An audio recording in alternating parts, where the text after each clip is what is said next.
Okay, I'm going to be focused. I'm going to be sharp. I'm going to finally get my life together in one uninterrupted sprint. Translation, you're going to prove you're the smart one. No, I'm going to work. Same thing, you don't want results. You want the feeling of being above average. That's not fair. It's accurate. And statistically, Don't. come on, say it. The line you hate. Most people watching this genuinely believe they're above average in intelligence. And statistically, that's impossible. Right. And that's not even the interesting part. The interesting part is this. The people who are most wrong about it are also the least able to see it. Their own thinking is the thing blocking the view. Look at you, narrating like a villain in a documentary. I'm not trying to be dramatic. I'm trying to be honest. So here's the real question. And I'm asking it like it's aimed at me, because it is. What if I'm one of them? Oh no, consequences. And before you protect your ego with a sarcastic laugh, notice that reflex. Because your first reaction to this question is already a clue. Clue. Fancy word for attack. It's not an attack. It's a diagnostic. And if you feel a little threatened right now, good. Stay there. Okay. If I'm one of them, how would I know? You wouldn't. That's the point. That's the fun part. Great. Super helpful. Here's what we're doing. 9 behavioral signs grounded in psychology that your intelligence might not be what you think it is. 9, trying to sound extra thorough. 9 because I want enough patterns to make the mirror unavoidable. And I'm warning you now. Sign number 9 is the one people click off on. Not because it's confusing, because it's personal, Or because it's annoying. because it lands. And if you're already thinking, this doesn't apply to me, that's interesting. Or it's confidence. Or it's a blind spot wearing confidence as a costume. So, let's start. I've met people who sound intelligent and something feels off. Like they're wearing intelligence as a costume. Exactly. And here's the uncomfortable part. Sometimes I worry I do it too. You do. But you do it with better lighting. Awesome. These signs won't show up on an IQ test. They show up in your reactions, your language, your defensiveness, those tiny moments where your brain chooses comfort over accuracy. Comfort is underrated. Comfort is expensive. So yeah, this is basically a mirror. Worse. It's a mirror that talks back. Perfect. Sign number 1. Watch what happens when someone doesn't take your opinion seriously. You know the moment. You say something, and they don't react the way you expected. They ignore you because they're intimidated, obviously. Or they just don't care. And if there's a sting, a quiet need to reestablish credibility, that discomfort has a name. Psychologists call it contingent self-worth. That sounds expensive. It means your value is tied to being seen a certain way. So being wrong doesn't feel like oops. It feels like identity collapse. That's why we avoid it. Self-care. Confident thinkers don't need the room to know they're smart. They're too busy with the problem to manage how they look while solving it. The louder someone performs their intelligence, the more likely they're protecting something underneath it. Question. When someone dismisses your idea, do you get curious or do you get activated? Sign number 2. If you can't explain it in plain language, you don't understand it. You memorized it. And those are not the same thing. Memorizing is still smart. It's literally school. Memorizing is storage. Understanding is structure. Jargon is where shallow understanding hides. You can sound fluent, use all the right terminology, and still have no working model of how it functions. But jargon makes people back off. It's social armor. Exactly. And that's why it's tempting. Real comprehension gives you the ability to rebuild an idea from scratch using totally different words. Try it right now with something you swear you know. No technical terms. Just the mechanics. Question. Do you reach for jargon because it's clearer or because it's safer? Sign number 3. You're certain, suspiciously often. Not confident. Certain. Like a locked door. Certainty is strength. Certainty can be a symptom. There's a classic finding in psychology. People who perform worse in a domain often overestimate their performance. Sometimes dramatically. And the logic is cruel. To spot your own errors, you need the same skills that would have prevented them. So if you don't have the skills, you can't see the problem. Right. The mistakes become genuinely invisible. Everyone says they're sometimes wrong. That's easy. Hard question. When was the last time you were wrong about something you felt completely certain about? Don't answer that. It's a trap. If nothing comes to mind, that's not proof you're accurate. That's the blind spot doing its job. Question. If you can't remember a certainty you updated, is that because you're flawless or because you don't notice? Sign number 4. In conversation, you broadcast instead of receive.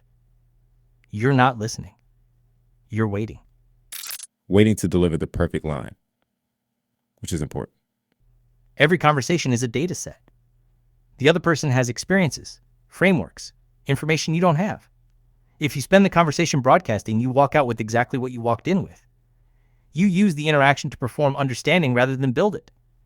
Performing is how society works. And learning is how intelligence works. Smart people ask real questions, ones they don't already know the answer to, not to seem humble. Because that's how thinking gets done. Question: in the last conversation that mattered, how much of it did you actually hear? Sign number 5. Your brain loves a binary the moment you feel emotion, good or bad, right or wrong, trustworthy or not. Because it's faster, efficient. Psychologists call it dichotomous thinking. It's linked to low cognitive flexibility, your ability to hold competing ideas without forcing a verdict. Here's the diagnostic. Listen to your language when you're emotionally activated. Do words like always, never, everyone, nobody come out a lot? Those are just emphasis. They're shortcuts. Your brain flattening a 3-dimensional situation into something it can process fast. At the cost of accuracy. Complexity is where most of the truth lives. Question: when you get triggered, do you get more precise or more absolute? Sign number 6. Changing your mind should feel like winning.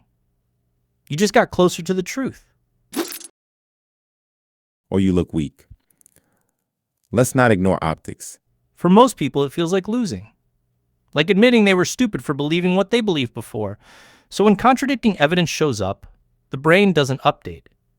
It argues back. Psychologists call this belief perseverance. It's ego over accuracy. Accuracy doesn't get applause. Exactly why this sign is so common. Sharp thinkers hold opinions loosely. Not because they lack conviction, but because they want better beliefs, not familiar ones.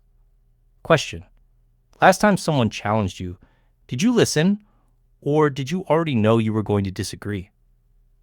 Sign number 7. You have a take on everything. Never stumped. Never searching. Never sitting with a question you don't know yet. Sounds smart. People love a confident take. It sounds smart. Often it's the opposite. Curiosity predicts intellectual growth as reliably as raw ability. Because curiosity keeps asking why one layer deeper. People who lose curiosity usually lose it because they quietly believe they already know enough. That settled feeling doesn't feel like limitation. It feels like confidence. Because it is confidence. Or it's stagnation with good posture. Question: in your expert area, when was the last time something genuinely surprised you? Sign number 8. When things go wrong, your first instinct is external blame. The system. The other person. Bad timing. Sometimes that's true. Sometimes it is. But if it's always the answer, something else is happening. Psychologists link chronic external blame to low metacognition. The ability to observe your own thinking, evaluate your role in outcomes, and update. That feedback loop is cognitively expensive, so the brain avoids it. Avoiding pain is intelligent. Avoiding feedback is expensive. Without that loop, you repeat the same patterns indefinitely. Just with new circumstances and new people cast in the same roles. Question: think about the last big thing that went wrong.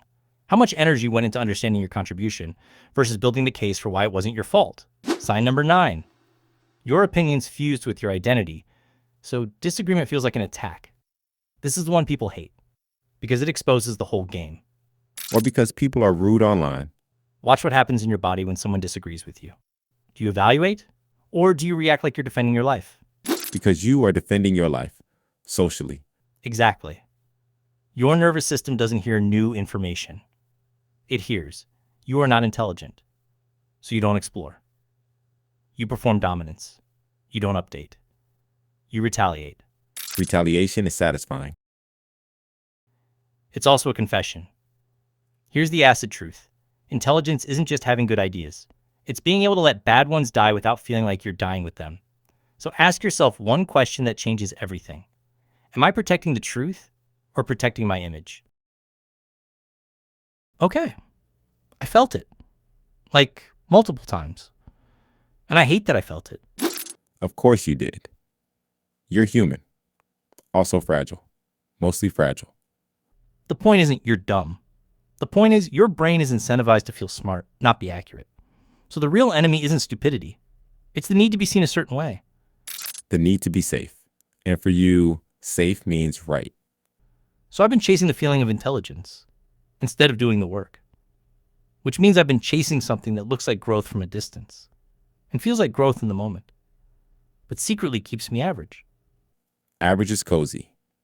Average is expensive when you're pretending it's excellence. So what's real intelligence then? It's not volume. It's not vocabulary. It's not winning arguments. It's the ability to update without collapsing.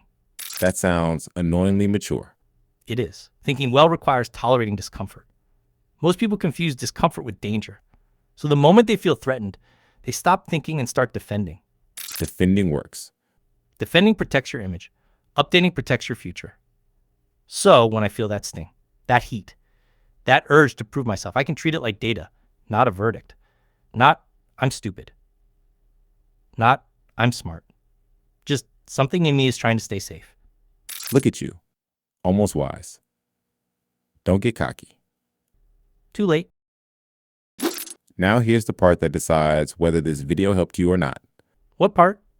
The biggest sign you're not as smart as you think isn't any of the 9. It's watching this and being instantly certain none of them apply to you. Oh, yeah. That one actually hurt. Because the reflex is immediate. Not me. I'm different. And that reflex is the whole problem. So what's the goal, Egg? The goal isn't to look smart. It's to be honest enough to get smarter. And don't subscribe because I'm asking. Subscribe because this channel is a mirror with teeth.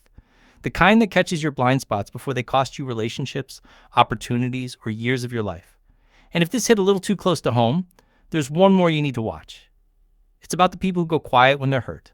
Not because they're calm, but because they're building a wall in real time. Watch the video on your screen. Or don't. Goodbye. Goodbye, above average.